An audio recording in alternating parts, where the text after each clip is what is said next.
It's time to get up. When I was younger, my family had a clock.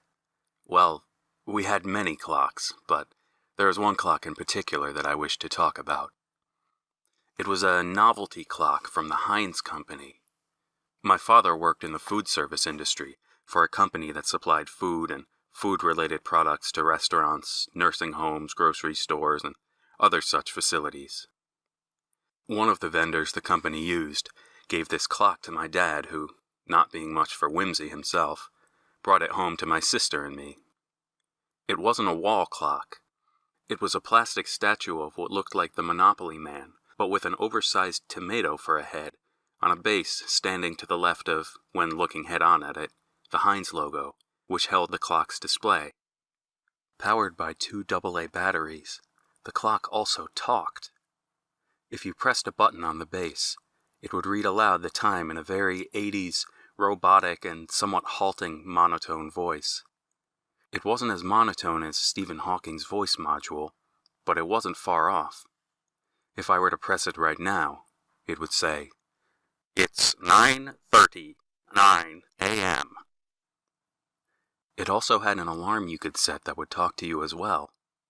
When the alarm went off, Mr. Tomato Head, as my sister and I called him, would beep twice and say, "It's time to get up. Get up right away. Wait any longer and it's ketchup all day. Remember, Heinz is the thick, rich one."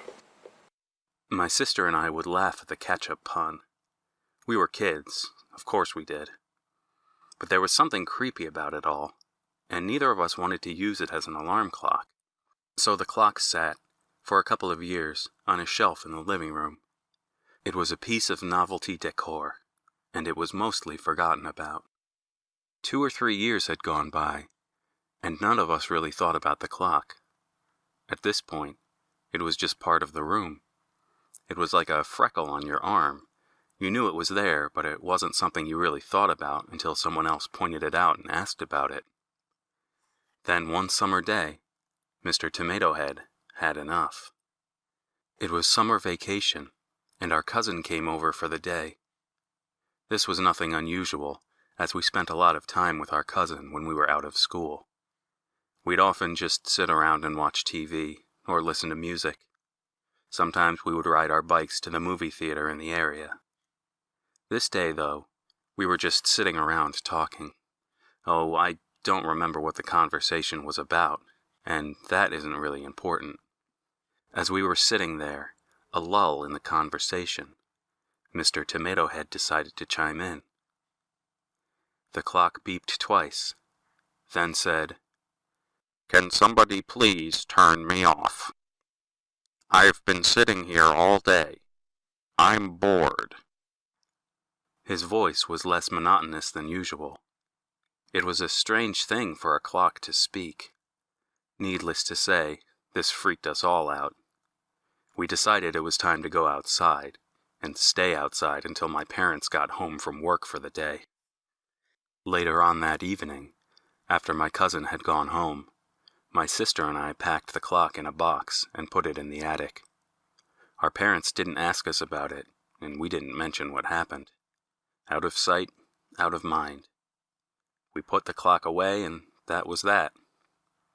Except it wasn't. My parents died last year. Home invasion gone wrong. The investigation led nowhere, and there were no suspects. It didn't help that nothing was actually stolen that we could discern. Nothing really seemed out of place. It was a tough couple of weeks. Finally, the time came to start packing their stuff up and getting ready to sell the house. My fiancée was helping, and she started working on the guest room. I heard her laughing as she came out with something in her hands. "Look at this," she said, still laughing. She was holding the old Mr. Tomato Head clock. "Have you ever seen something like this?" "I haven't seen that thing since I was a kid," I told her. "I forgot all about it." I reached out and pressed the button. "It's 2:42 p.m. I couldn't believe it still worked. As I went to take it from her to look over, she said, "Be careful, it's falling apart." Sure enough, it had seen better days. The head was loose and could easily be pulled off.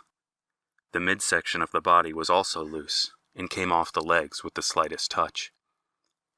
"That's an easy enough fix," I said. "A little bit of superglue and it'll be as good as new. I bet we could get some money for this. People love this kind of vintage stuff, especially with it still talking." We got everything packed up for the day and headed home. The Heinz clock came home with us, though. That night, I went home and really started researching the clock. I wasn't really sure if there was any kind of market for it. I didn't know much about it at all, really. I didn't know if Mr. Tomato Head actually had a name, if this was just a one-off piece, or if it was common and I just happened to have not seen another one. I learned that he was called Mr. Aristocrat. He was a mascot used by the Heinz Company starting sometime in the 1930s. I went on eBay and saw some being sold for almost $100, and most of them didn't even talk anymore. I showed this to my fiancée, thinking it was a good score. "Do you really want to sell it, though?" she asked. "I mean, it's a cute piece, and it belonged to your parents, and it is a piece of your childhood." She was right, of course. I felt a need to sell it, to get rid of it, but I didn't really know why. At the time, I'd forgotten about that day as a kid with my sister and cousin. Though I remember thinking it was weird and creepy as a kid, I didn't remember the specifics. I knew I wasn't really comfortable keeping it, but without a real reason. It seemed such a silly feeling, not worth bringing up. So without much prodding, she talked me into holding on to it. It would become one of those weird things that gets passed on from generation to generation, just because it's an oddball thing. I put it on the end table next to the couch. It was late, and I had to work in the morning. Fixing the loose pieces could wait. I started getting ready for bed. Within half an hour, we were both in bed, asleep. I awoke to the faint sound of Mr. Tomato Head talking in the next room. "It's 3:17 a.m. And then it played the alarm. 2 beeps, followed by, It's time to get up. Get up right away. Wait any longer and it's catch up all day. Remember, Heinz is the... I didn't hear the rest. I began to move and the rustling of my sheets drew my attention. I rolled over to tell my fiancée I'd be right back, that I was going to remove the batteries from the stupid clock. But she wasn't there. I felt around a bit, looked at my phone. It was 3:18. I got up slowly, a bit groggy, and walked out of the bedroom into the living room. It was dark, but the faint glow from the LED lights on the cable box provided just enough light to make out shapes.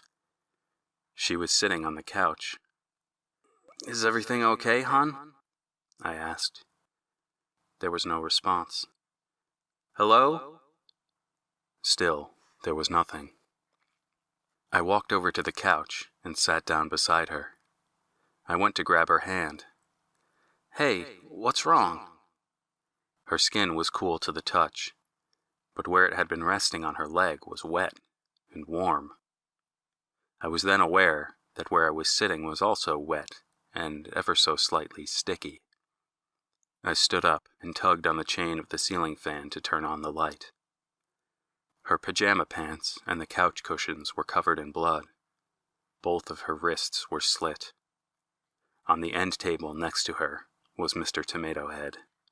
His head pivoted a few degrees in my direction, as if turning to look at me. It beeped twice. "I told you to turn me off. I'm not bored anymore. Remember, Heinz is the thick, rich one."